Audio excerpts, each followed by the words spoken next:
Well, howdy do. Happy St. Patty's Day week. This is Cocktails with Nickel 9. I am Beth. We are going to be making the pot of gold. So, gold, Golden Temple Brandy, right? 3 years, made from apples, delicious. So we're gonna do 2 ounces of that bad boy.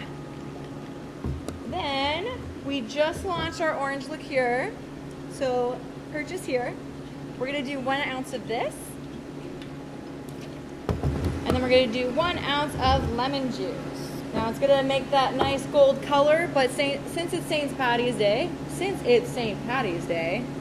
we're gonna do a little green sparkly rim, just to make it extra cute. We're gonna shake that bad boy up.